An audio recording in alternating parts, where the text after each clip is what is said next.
Let's Start project. So could we have your name and occupation for the record, witness? Well, if you say so. We're doing it my way. Ahoy, yo! Yo! Yo! Ho! Ho! People of the law, time to testify. Chilling with my crew at the ship shape. Orcas, penguins, and the seascape.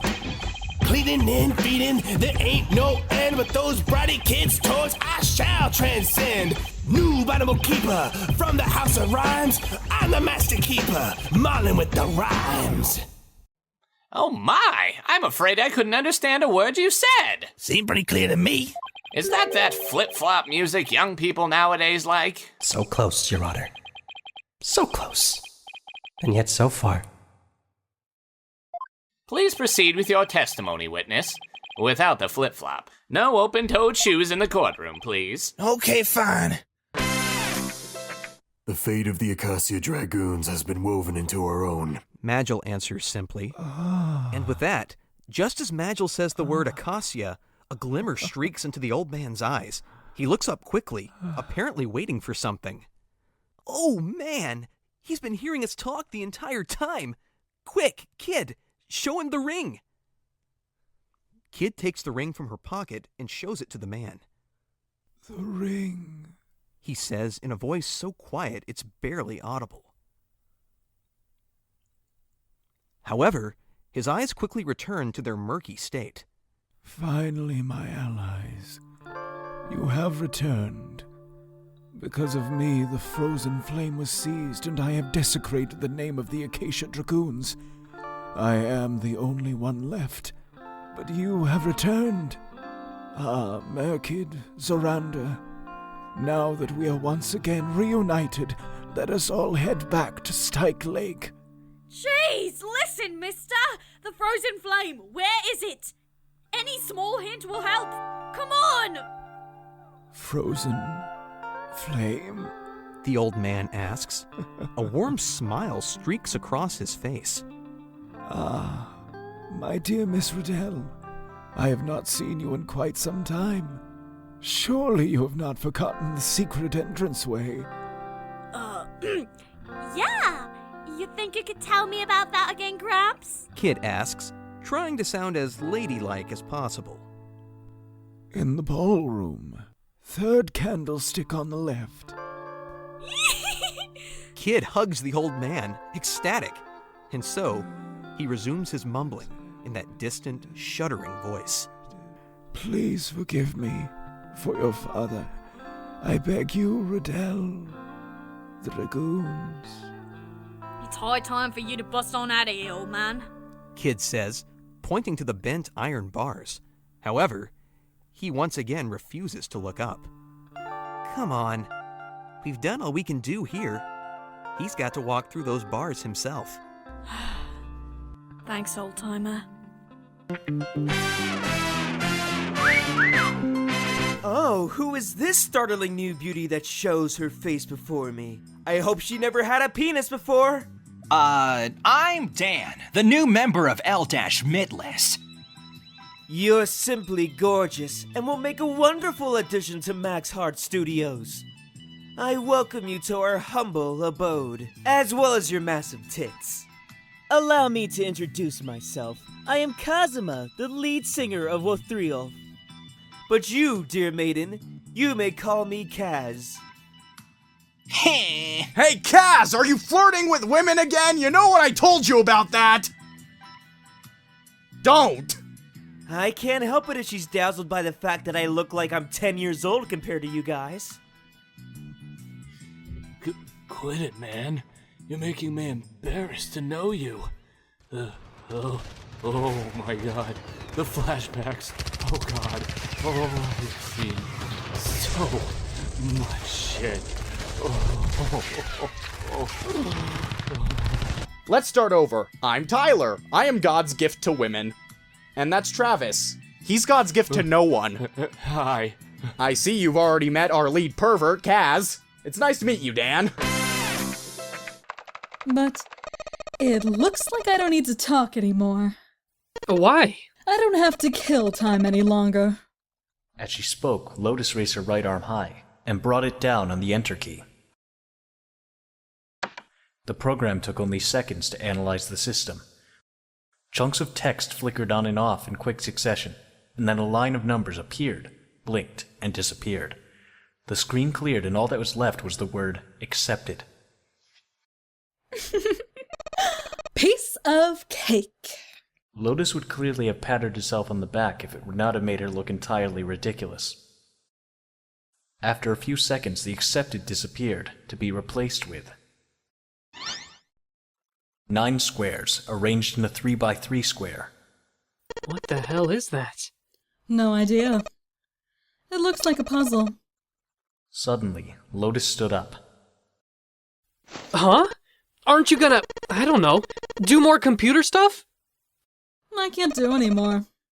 I will not be doing any more programming. See, the keyboard? Nothing. So there's nothing more I can do. Well, I guess I'll leave this to you then, Junpei. What? Let me take a break, alright? I did my part. Have fun with your puzzles. Wasn't sure what to say to that. She certainly had done her part. In fact, without Lotus, they probably would have run completely aground. I shouldn't rely on other people so much, Junpei thought to himself. From here on out, he told himself he would rely on no one else. So, what really is this frozen flame thing? No response. Just as I start to think no one is going to answer, Magil starts to speak, his low voice echoing throughout the stone corridor. It was said to be a gem which soothes all scars, granting eternal life to its owner. Or so people believed. The frozen flame is more than just an object. It's not of this world.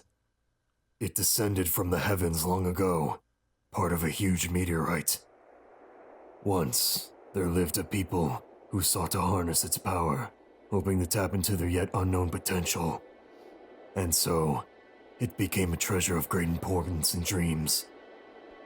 However, whether a gift which bestows power is actually a blessing or a curse is another question altogether.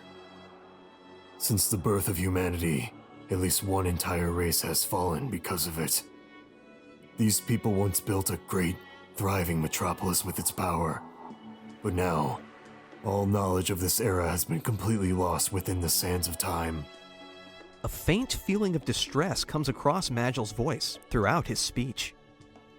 But then, how do you know about all this? I ask. Again, no answer. You know, Shugo-san, the truth is, I'm worried sick. Huh? You're going to meet some wonderful person while I'm over there, and your loneliness is going to cause you to do this and that with her. And then you'll fall in love with her, and you'll completely forget about me. Oh, give me a break. I can't believe you have the time to be worrying over trivial stuff like that. It's not trivial at all. It's really important for my motivation. Yeah, I guess so. I sigh. She really is putting a ridiculous amount of emphasis on it. Send me a letter when you get there. I'll write you back. Just write me enough that I won't have time to forget about you, okay? Shugo-san, are you seriously going to write me back? Yep, I promise. Okay, well that's a relief. After nodding emphatically, Kazuna dashes off toward the station. And I'm never gonna forget, okay? Not about you, the case, my sister, or anything else. yeah, she's absolutely right. There's no way we could easily forget about those terrible murders. That's why That's why you... I got it! I won't forget. I'll be waiting for you. Relax and have a safe trip. Okay, see you later. Junpei walked over to her and as kindly as he could, spoke. Are you okay? Clover looked away. What are you talking about? What? I'm just worried about you. You've been real quiet. What, I can't be quiet if I want to? Well, I mean, of course you can. I just... Okay then. If I can be quiet if I want, just leave me alone, okay? Come on, you know I can't do that. We gotta work together. Clover bit her lip and was silent for a moment. Then suddenly, Hey, you just don't get it! her cry took Junpei by surprise, and he stumbled backwards a few steps, alarmed. My brother's not the kind of person who'd just leave me behind! Something's happened to him. Something bad. Junpei had nothing to say. Lotus, jolted from her mannequin nightmares by Clover's voice, turned toward them. What happened? Clover's eyes slid to Lotus, then back to Junpei. Look, just don't bother me, okay? Leave me alone. Is that not the winning team? Yes, that is the winning team! This is the second time you saved my life. I was just around. Even though that was the case, I was lucky you were around, Dart. It'll be a long relationship you'll have. Yep, that's right.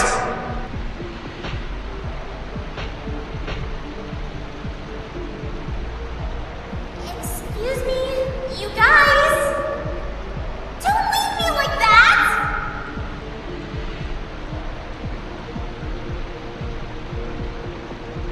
You know, I'm sorry for making fun of your spear. It's really not that bad of a weapon, if I must say. And I guess your stupid half-sleeveless armor isn't so bad. You know, you got a good point. Maybe I should get more armor for this thing. No, looks good. Oh gee, glad that you two have made up. Wait until you see the studio, Dan. It's amazing and not at all like a prison. Oh? Fred escorted the three of us. Oh shit, the zombies are back! Get in the van, girls! Take this, my fireworks of doom! I think I held them off! Go, go, go! Damn it, Jane, drive the van! Once we were curious two of us, we were driven about 15 minutes out of town to a big compound surrounded by a massive chain link fence and 2 sets of security gates. Not that we're gonna show any of that to you, but yeah. You and the security guard headed to the Orca pool room. Yeah, apparently that obnoxious writer lady said she didn't trust me by myself. That's why, after talking to her, the guard and I went to the pool room together. Why be the wench so suspicious? Rawr! I demand a swordfish duel! That's what I felt like saying to her anyway. I'm afraid I don't get it. That was a line from the show when Orla and Sasha quarrel with each other.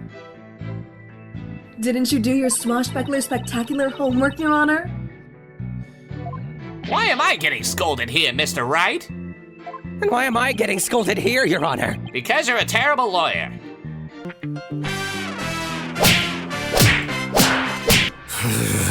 A low growl issues forth from between Akal's lips as he bites them in frustration. I can see their respective limbs trembling as Toji holds back his right arm. And then... You tricked me? At that very moment, Akal moves so quickly, so deftly, that neither of us expects it. A line of blood drips down Toji's cheek after she jumps clear. What the? We've totally underestimated Akal's strength. I thought Toji would be more than enough to subdue a weak little artist. Akal steps back to create some distance from us, brandishing the small knife in his right hand all the while. He glares at us with an expression of abject rage. Give it up, Akao Ikuma. You seem to be confident in your abilities, but that probably won't work against the two of us. I carefully drop into a fighting stance and close the gap. However, a look of scorn appears on Akal's face. What kind of idiot would fight under these circumstances? He starts running while he speaks. A cow? I'm standing at the entrance to the atelier, and Toji's guarding the rear entrance. However, he doesn't head for either one of us. He runs straight for the third option, the window at the back of the atelier. And there's a loud crash of glass shattering. A cow! I dash over to the window. To my dismay, the rear of the atelier is shrouded in dense greenery. A cow's already disappeared into the darkness. God damn it! You little bastards, I'm gonna make your death twice as painful! I'm gonna open up a can of nightly whoop-ass on you! Take my exit, poison us, hurt my girlfriend and my best friend? Set it up. And by girlfriend, I mean, Set it out loud now, you can't take it back. This is awkward now. Kurt, you really think I'm your girlfriend? Let's just beat these guys and get out of here before the situation gets more awkward for me. You called me your girlfriend. Double slash! And all this time I thought that you just thought I was some little sister or something. Okay, is this really the time or place? I don't know, I think it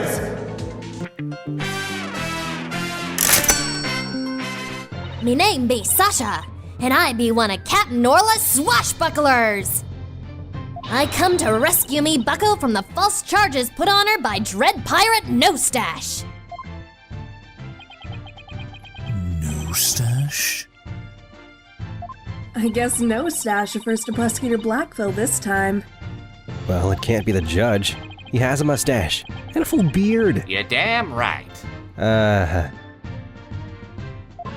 Now then, Captain Judge, shall we begin the pirate court? Captain Judge? I rather like that. It makes me feel like a salty old sea dog. Captain Beard. Bring out the salty old sea dog in you. Part of this balanced breakfast. And scene. I'm gonna be together with you, Shugo-san. Kazuna declares, with her chest puffed out triumphantly. Whoa. You don't care what I have to say about all this? Nope, not in the slightest. When I see her face shining with determination, I feel like a total fool for worrying about such trivial things. I guess I was wrong all along. I shouldn't distance myself from Kazuna just because things are getting dangerous. Instead, I should put everything I've got into protecting her. And if I can't even do that, I'm not qualified to have these feelings towards Kazuna. It's something so blatantly obvious, but I've only now just realized it. That's why I say with a wry grin, whatever, just do what you want. Okay, I will. Kazuna nods, her entire face beaming with joy. Sheesh. I turn around and look up to see... Oh, Toji's clearly pissed. What? Finally finished? Oh, don't mind me. Both of you should just keep right on talking. Toji-san, we're finished. Sorry to keep you waiting. Thus, Toji remains in a foul mood for quite a while afterward.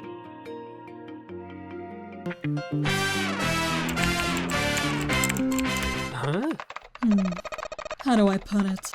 Well, let's say you write a program that calculates an addition problem for you. Alright? So you enter 1 plus 1. The screen will show you 2. See? Isn't that strange? No, not really. Oh, come on now. Of course a caveman like you would think it was strange. You said so just a minute ago. You're just not getting it, are you? Who calculated 1 plus 1? The main computer, right?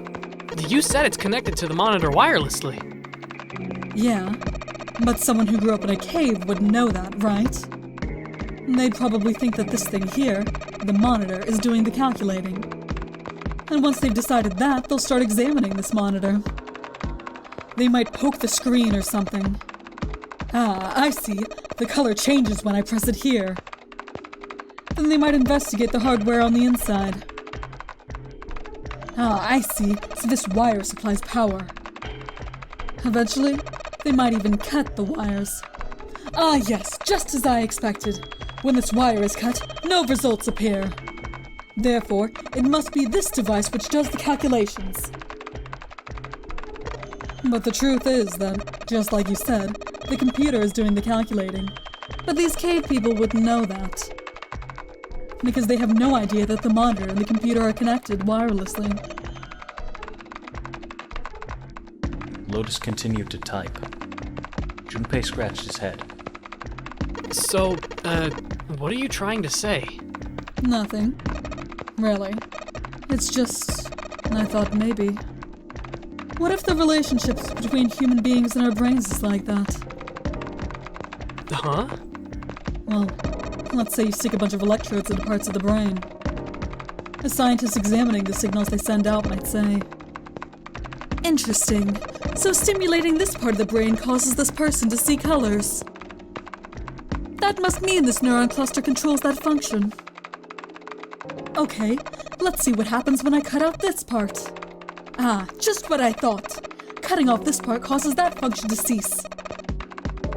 Therefore, human thought processes must occur in the human brain." You get it? It's just like this monitor. She's tripped up by a pile of snow on the pathway. Ow! Her mind goes blank for a split second as her rear end comes crashing down onto the frozen ground. As she rubs her aching behind and prepares to get up and run once again, Kazuna looks up to find the person who was chasing her, standing right before her very eyes.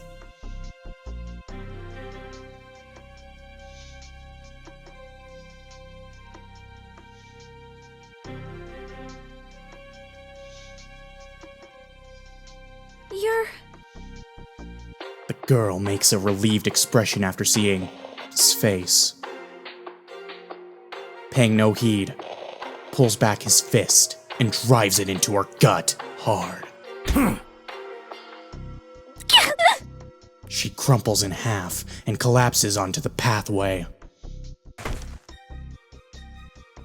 Stares down at the girl by his feet, a cold smile playing about his lips.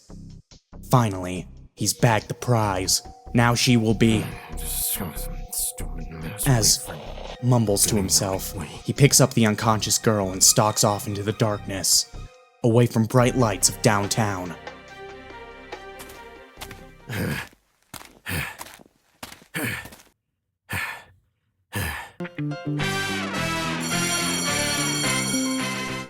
It's not fair that L-Midless kicked me out.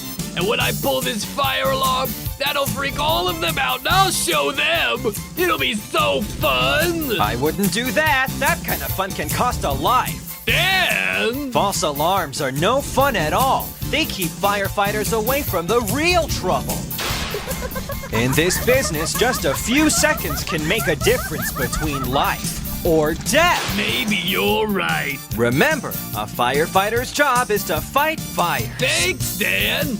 Now I know. And knowing makes you extreme. Look, it's your friend.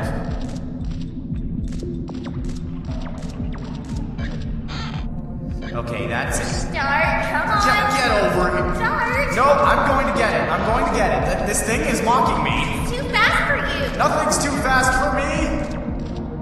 I'm gonna get it. Rain around the pillars. I'm gonna get it.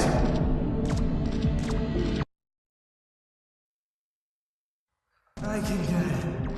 Shauna, you want to go get it for him? I mean, you got that bow and arrow. Well, I am good at it, but I don't think I'm that good. Yes, it's mine.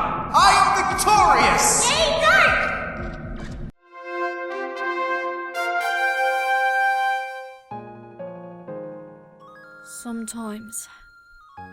Sometimes I do struggle to win, even when I know I've already lost. Just like that lady said. Why do I do that? Looking over at her, I realize this isn't the kid I usually see. There, a faint, shy smile can be seen across her face. Suddenly, I feel something so powerful go through me, it feels like a wave of fire, surging through my heart. Why bring us here, kid? Is it fate? Fate? Life? I don't even know anymore. But with Lynx, nothing's set in stone. But sometimes it feels like there's something inside me, guiding me. No matter what I do, it won't matter, because I know it'll be showing me what to do next. Bah, what am I saying? Crazy talk. Kid says, smiling faintly. I don't know what to feel hearing this. Kids always put on a strong face no matter what, seemingly embracing terror when it comes. But right now, I can't help but feel the weight of the situation bearing down on us. If you take these matters with a grain of salt, like Kid seems to, it's easy to live a day-to-day life like she does. As I look in her face, that strange expression of hers relieves me. Well, I'm sorry. All this talk, it ain't me. Kid says, scrunching her nose. Instantly returning to her serious gaze, she says, But thanks, Sedge, Majel. Thanks for coming here. Because of this, maybe down the road I'll have another chance. Huh? Nothing. Forget it. Kid says as she closes her eyes, smiling. As usual, she sends me into deep thought.